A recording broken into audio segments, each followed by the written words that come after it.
We are getting new reaction after Maine's Democratic Secretary of State disqualified former President Donald Trump from the state's Republican primary ballot. This latest blow to the former president comes just over 1 week after Colorado Supreme Court decided to ban him from their ballot. And while that decision is now on hold, by the way, there is growing calls for the U.S. Supreme Court to make a final ruling on Trump's political future. Hello, everyone. This is Outnumbered. I'm Julie Banderas. Joining me here on the couch, Fox Business anchor and host of American Dream Home on Fox Business, Cheryl Casoni, Fox News contributor and host of Tomi Lahren is fearless on Outkick. Tomi Lahren. My God, that's a lot of Tomi Lahren. Yeah. And director of the Tech Policy Center at the Heritage Foundation, Kara Frederick, and Fox News contributor and host of the David Webb Show on Sirius XM Patriot, David Webb. Not wearing my favorite cross earring today. But anyway, I'll forgive you on that. Maine's Secretary of State, Shenna Bellows, certainly doesn't hide her ties to the far left. She has selfies with President Biden plastered all over her social media.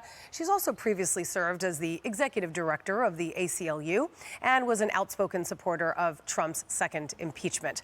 And just hours after her landmark ruling against the former president, she ran to the liberal media. First and foremost, it's important to know my oath to the Constitution, my obligations to the Constitution and rule of law come before any other consideration. No other factors could weigh on that decision and did not. I'm duty bound to make this determination. I laid out that the record demonstrates that, in fact, the events of January 6, 2021, which were unprecedented and tragic, were an insurrection. In the meaning of Section 3 of the 14th Amendment.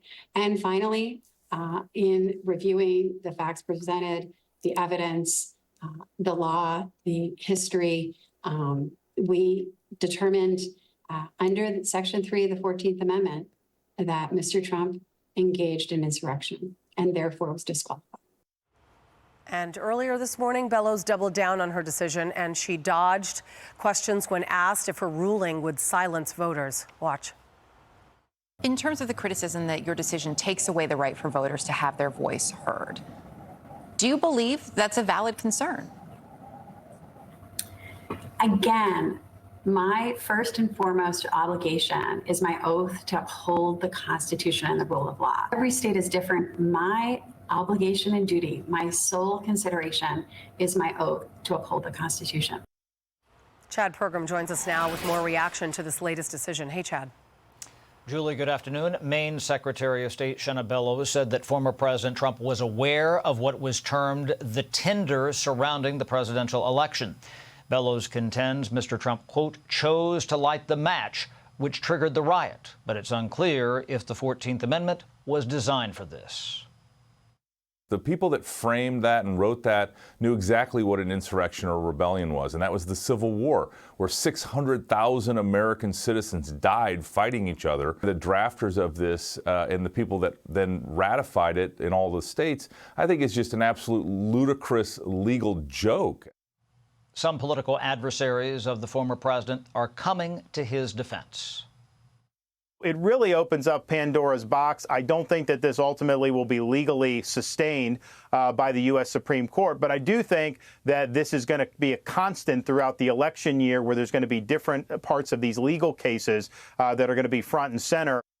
Getting booted from the ballot in Maine is more important than Colorado. That's because Maine splits its electoral votes. 2 for the statewide winner, 2 for congressional districts. Mr. Trump secured 1 of Maine's 4 electoral votes in 2020. There is now an effort to impeach Bellows. Shenna Bellows has unilaterally disenfranchised 300,060 Maine voters with this partisan move. Maine is made up of citizens and not subjects in the duchy of Shenna Bellows.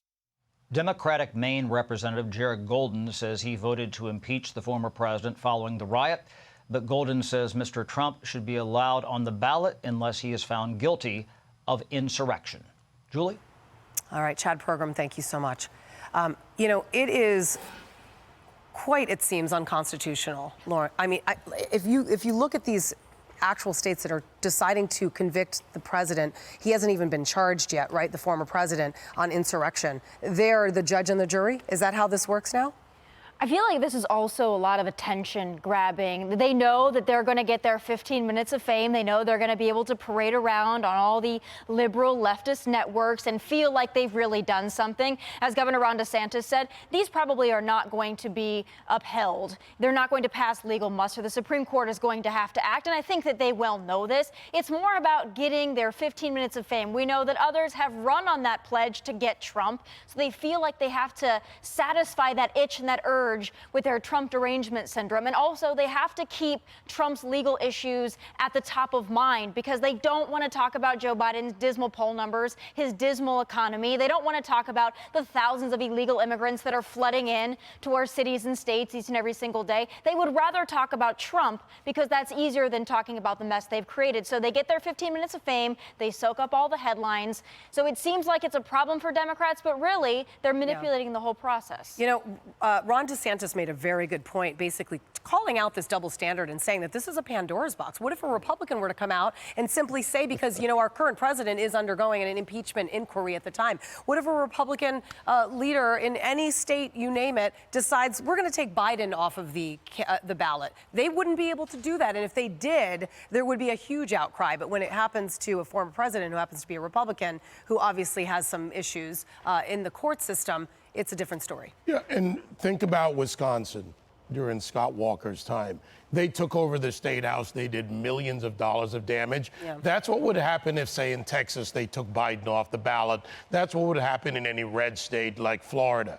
But when you go beyond this, and to Tommy's point, what you see here is blatant political ploy. First of all, we have to believe that Shauna Bellows is either ignorant of actually reading 2 paragraphs in Section 3 in the 14th Amendment, which states quite clearly that it's an officer of the United States. It's elector, by the way, she's an elector. She was a Biden elector in 2020, elector of the president or vice president, beyond being no charge of insurrection, which they haven't proffered, they haven't prosecuted, they haven't proven. There's nothing here. And Tommy's right. This is all about press for the moment, keeping the legal ball up in the air. The Supreme Court has to weigh in on Colorado, presumably by January 5th, right, because that's when they have to print their ballots. And that decision, that stare decisis, will carry down to the other courts. But the Democrats will keep doing this. She puts it right to the state Supreme Court. Why? She knows it's garbage. Mm-hmm. I mean, just call it what it is. I can answer that question. It's arrogant, and it's hers. If you look at the statement, Julie, that she put out there when she filed this motion and she's defending her decision, she says, I conclude that Mr. Trump used a false narrative of election fraud. I likewise conclude that Mr. Trump was aware of the likelihood for violence and at least initially supported its use. I mean, this is all about her. I mean, it's Maine.